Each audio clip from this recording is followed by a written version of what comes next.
Ете, подсетување за заврати на Телма, квизот кој што следува веднаш по вестите, но до тогаш има време, следува нашата утринска тема, прва која што ја најавивме.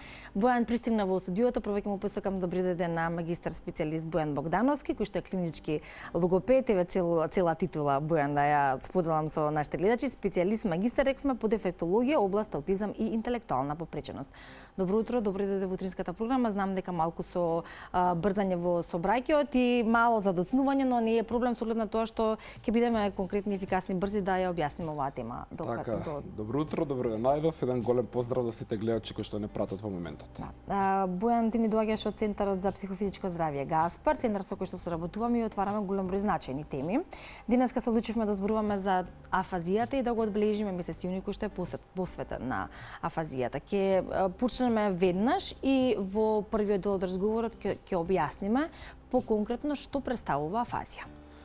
Најопширно и најсватливо за гледачите, афазија представува пореметување на јазичните функции, односно оштетување или пак целосно нарушување на говорот предизвикано поради повреда на мозокот, и тоа најчесто може да биде предизвикано од повеќе причини во глобално, но најчестата причина е мозочиот удар, односно апоплексијата до ние внатрешни причини, за разлика од надворешните, тоа се сообраќајните несреќи кои за жал се почести и почести.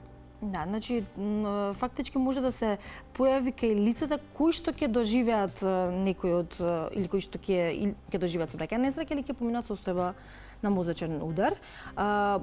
Што се однесува до поделбата или видови на афазијата, какви видови афазија постојат? Во глобала постојат голем број класификации, нели колку автори, толку и класификации, но генерално она што го работиме во секојдневната пракса, постои брока афазија, верниќа афазија, кондуктивна, глобална афазија, тука се транскортикалните, односно моторна, сензорна и мешовито транскортикална афазија, тука се субкортикалните афазии, таламичката, стријатокапсуларната, аномичките афазии, ипсилатералната, односно има повеќе видови на афазии, но сепак тоа е она малку подлабоко и стручно влезено. Да.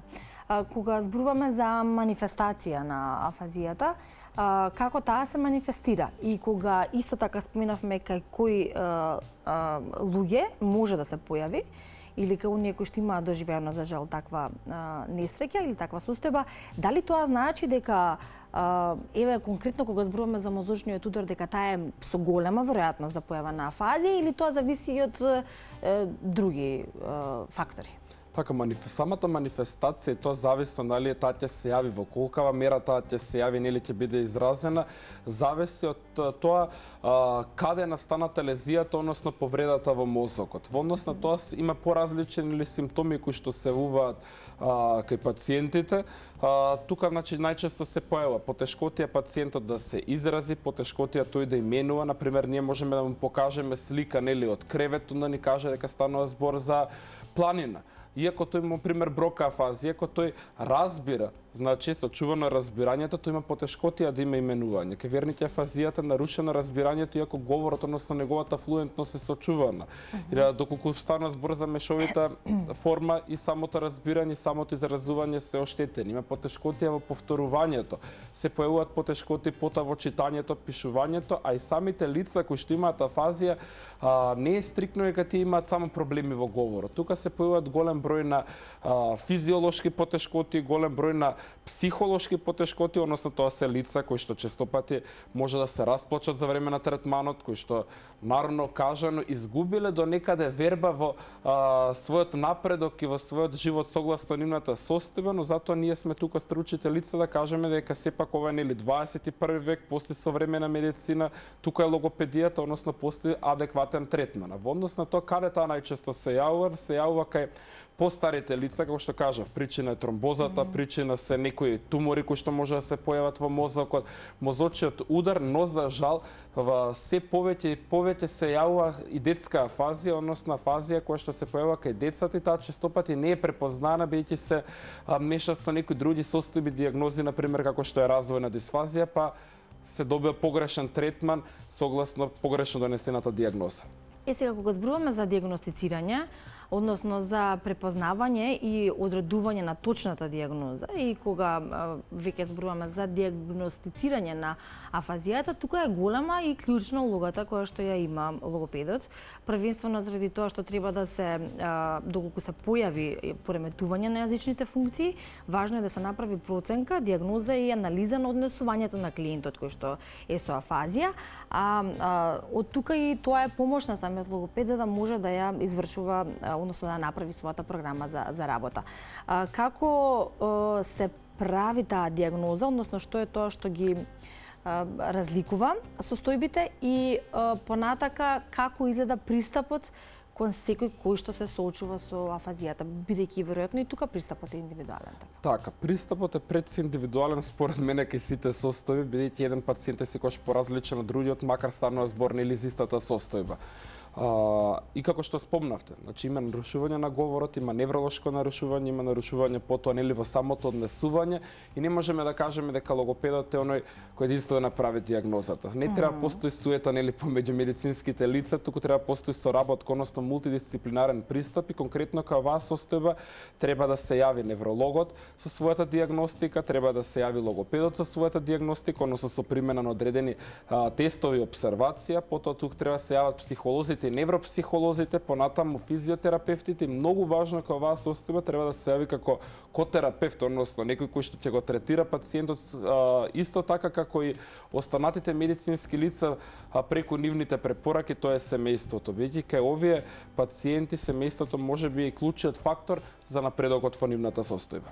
Да, што се однесува до дијагнозата, односно од како ќе се дијагностицира и ќе се одреди терапија на афазија, што се понатака е чекор по чекор во однос на терапијата, односно до првите знаци на подобрување на состојбата кај личностите кои се соочуваат со афазија. Од што зависи напредокот во самиот третман, од што зависи за колку побрзо ќе се почувствува разлика или подобрување? Така, значи исходот пред се зависи од тежината на самата состојба, односно од колкава е лезијата во мозокот, потоа зависи од колкава е мотивацијата, односно она што е можеби најважно кај сите нели состојби дијагнози, доколку ние сме мотивирани одредена состојба да надминеме, тогаш се очекува многу поголем исход, потоа зависи од тоа дали навремено ќе се пружи соодветен третман, бидејќи сите ние знаеме посебно нели возрастните, односно старите лица, ќе имаат мозочен удар, ќе настане парализа, но сепак они се уште го лечат мозочниот удар, не се фокусираат на пореметувањата во говорот, не се фокусираат дека треба да се започне со физикална терапија, затоа велам дека секогаш треба мултидисциплинарен и што поран третман. Да. За раниот третман или за оно кое што ќе биде како еден завршиток или заклучок на нашиот денешен разговор е доколку, нели се разбира, пред се треба да бидеме информирани. Вие на вашата страна имате информација за тоа што значи афазијата и веројатно на кој начин или што се може да биде знак дека станува збор за афазија. Доколку се забележи такво нешто, дека веднаш треба да се консултира стручно лице. Во делот она што е како информација е дека всушност важно е терапијата да почне порано, тоа што го споменавме, се препорачува и работа во група, како и вклучување на електронски уреди, подразбираме лаптоп или таблет во терапијата. Тука логопедите си имаат своји методи на работа, употребуваат нели картички, слики, предмети и слично како дел од самата терапија. Еден совет и препорака со кој што ќе го завршиме денешниот разговор. Така, ти препорачам на сите пред се да се грижат за своето здравје, бидејќи тоа е она кој е највредното во нашиот живот, и секако доколку се појави значи афазија, да се знае дека во Македонија сепак постои значи стручен кадар кој се занимава со третман на афазијата и дека не треба да се долговлекува и после месеци и години се побара нели помош, стручна помош, туку треба што побрзо да се јават на третман и да се добија на време за позитивен исход на самата состојба. Да. И она кое што исто така го споменувате е дека треба да постои мотивација кај пациентот, волја дека нели треба и сака неговата состојба да се подобри, сето тоа во корелација или да кореспондира со неговиот карактер и неговото однесување. Вие работите со различни типови на клиенти кои што се соочуваат со одредени проблеми. Најчесто, за жал, поголемиот дел од нив се деца, ако го вклучиме и оној дел од вашата работа кој што е поврзан со аутизмот и сето тоа значи дека треба да бидете и со особена стручност, со каква што сте, се разбира, со трпение и со пристап кој што е исклучително важен и кој што одлик на еден професионализам, така.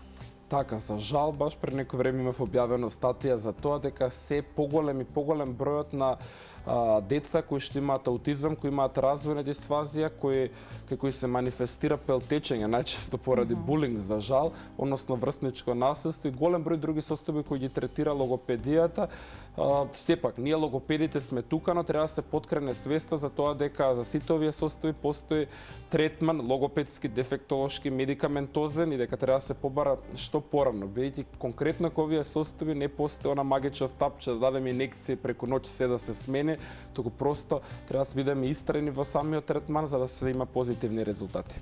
Од тука и неопходноста да зборуваме и да се информираме на овие теми и да бидеме во текст со работата на Гаспар Центарот за психофизичко здравје и затоа сметам дека и во иднина ќе имаме можност и прилика да отвориме некои други теми со кои што ќе одговориме на повеќе прашања кои што ги имаат наши следачи. Бојан, благодарам за денешното гостување, се гледаме во следна прилика. Благодарам и вам. Продолжуваме со останатите наши теми, следете ги вестите во 8:30 и понатаму утринската програма.